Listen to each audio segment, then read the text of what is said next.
Cabai yang tanpa mulsa ini lebih banyak mengalami serangan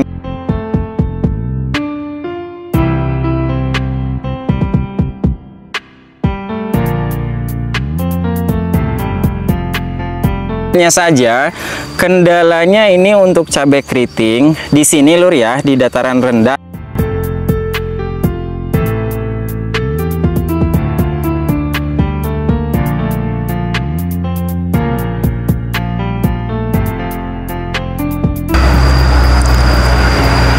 Assalamualaikum warahmatullahi wabarakatuh. Halo kawan, gimana kabarnya hari ini? Mudah-mudahan kita semua selalu dalam keadaan baik dan sehat ya. Dan semoga kita semua dipermudah dalam segala urusan. Selamat siang kawan ya. Sekarang hari Kamis tanggal 12 Desember 2024 waktu siang sekitar pukul 9:38. Nah, untuk cuaca dari pagi sampai 9:30 di sini seperti ini lur, mendung ya, hujan enggak, panas enggak. Jadi dari pagi sebenarnya saya nunggu cuaca nih, karena kalau pagi misalkan saya nyepray jam 7 kemudian turun hujan, jadi percuma juga.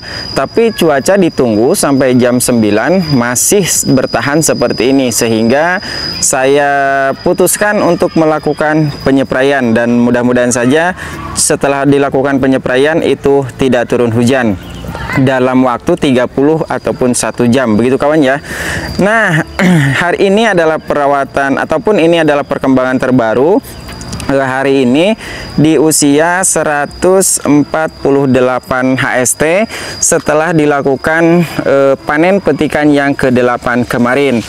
Perawatan di hari ini di usia 148 HST ini akan mengaplikasikan fungisida dan insektisida bertujuan untuk mengendalikan beberapa penyakit tanaman, salah satunya penyakit patek ataupun antraknosa, karena sudah ada beberapa pohon yang terserang penyakit patek tersebut.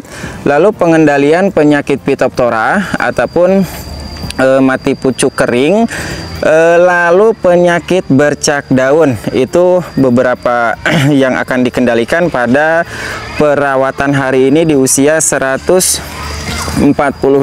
HST. Nah, di sini saya akan coba berbagi informasi untuk kawan-kawan ya, bahwa cabai yang tanpa mulsa ini lebih banyak mengalami serangan hama dan penyakit tanaman. Begitu kawan ya, berbeda dengan cabai yang menggunakan plastik mulsa seperti itu tuh.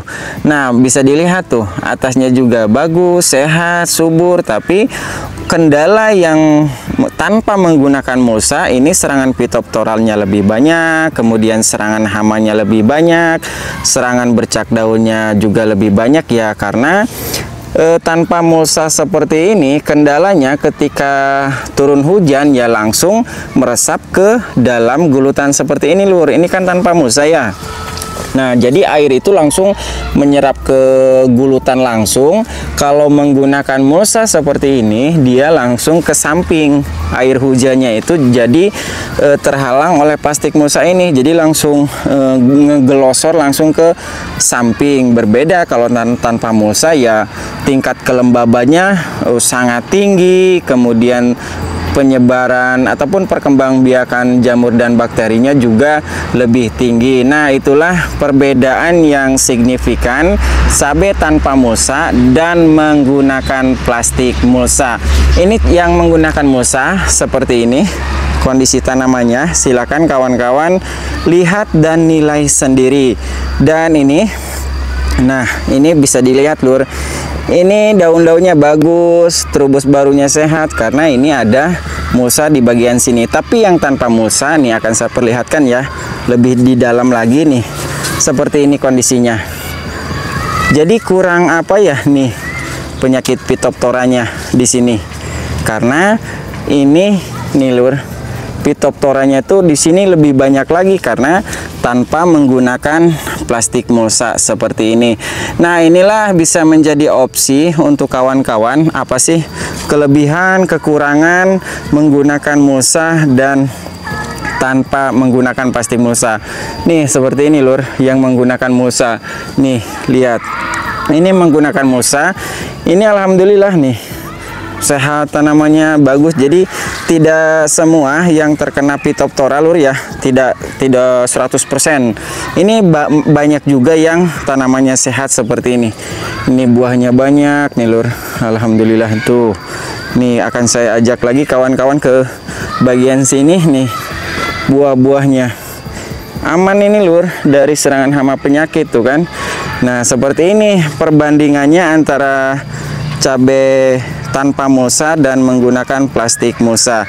Dan mungkin untuk mempersingkat waktu dan durasi, ini ditakutkan juga keburu hujan, jadi akan dipercepat saja untuk melakukan peracikan pupuknya, begitu kawan ya. Nah ini yang dulunya ditumpang sarikan dengan tanaman tomat, kurang lebih ini sekitar 220 pohon. Baik kawan ya, untuk mempersingkat waktu dan durasi, mungkin pestisida yang saya gunakan dalam penyepraian hari ini hanya 3 jenis ini lur. Ini saya menggunakan insektisida kontak bahan aktif imidacloprid. Kemudian saya gunakan juga fungisida kontak. Kali ini saya menggunakan bahan aktif chlorothalonil 79% dan juga fungisida sistemiknya saya menggunakan 2 bahan aktif, yaitu azoxystrobin dan juga difenoconazole.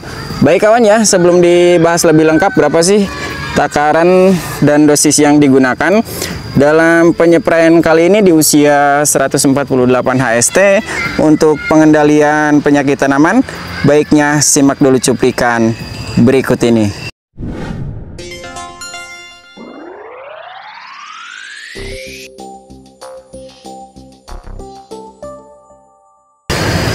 Baik kawan ya, akan disegerakan saja untuk melakukan peracikan pupuknya. Nah yang pertama kali ini akan saya larutkan terlebih dahulu. Ini untuk insektisidanya.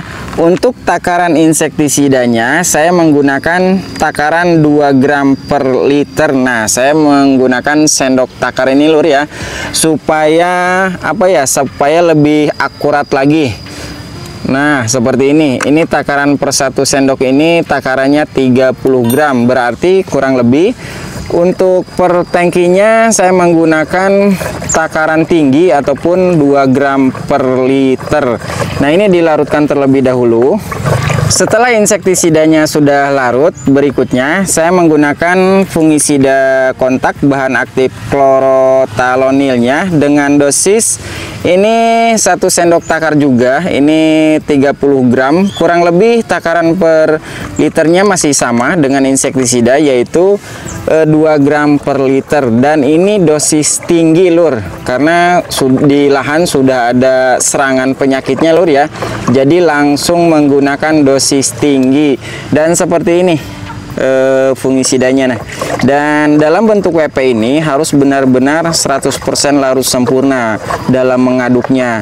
Jangan kucek langsung aplikasikan ke tangki, yaitu salah, karena dalam bentuk WP seperti ini dia sulit larut lur. Nih seperti ini masih ada gumpalan-gumpalan, ini belum larut sempurna. Ini harus lebih lama lagi mengaduknya kalau fungisidanya dalam bentuk WP ataupun dalam bentuk tepung, begitu kawan ya.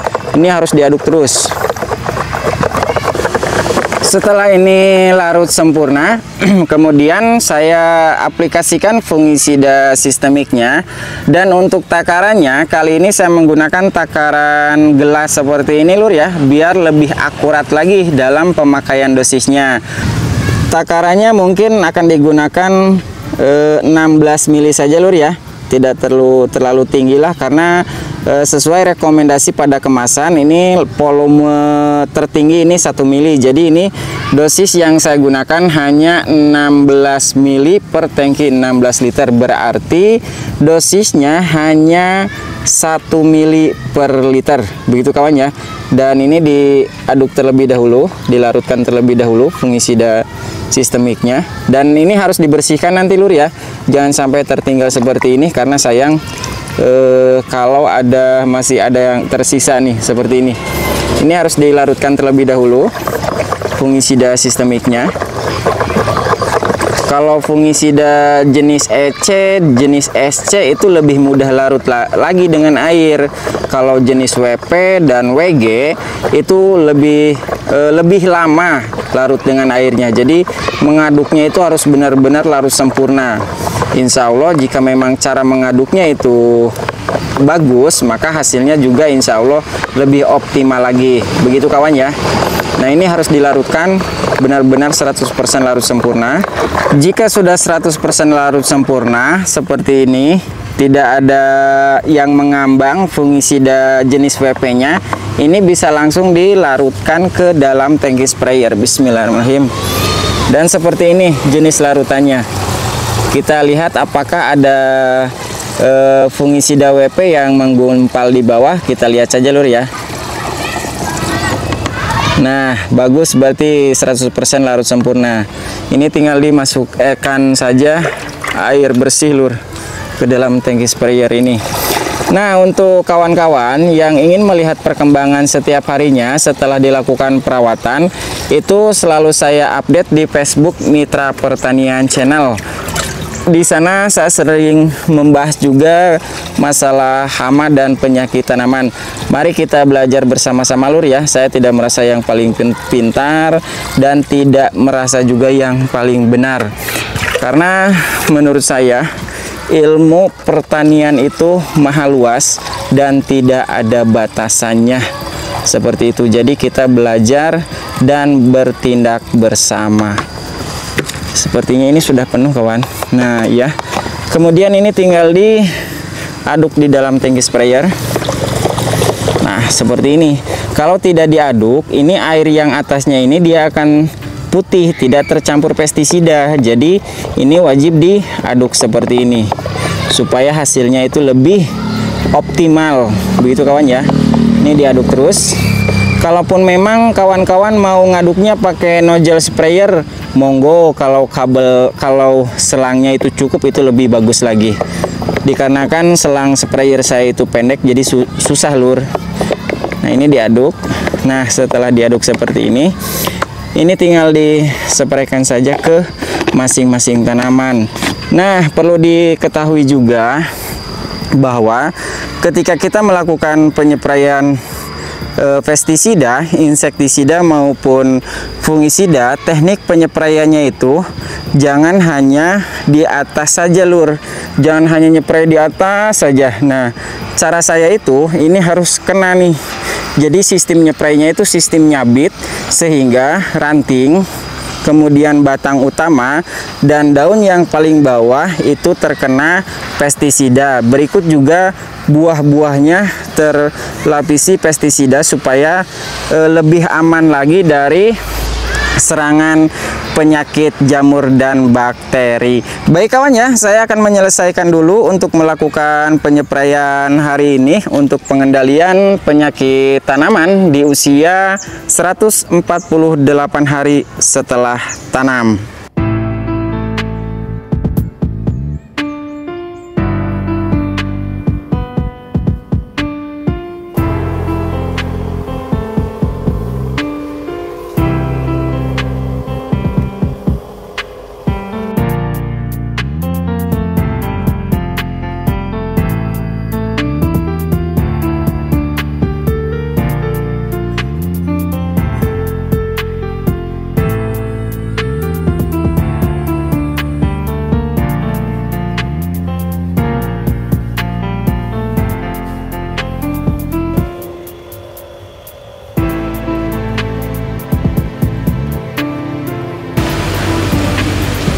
Alhamdulillah proses penyepraian hari ini di usia 148 HST untuk pengendalian penyakit tanaman sudah selesai tadi sekitar pukul 11:30 dan sekarang menunjukkan sekitar pukul 12:30 ataupun jam setengah 1 siang.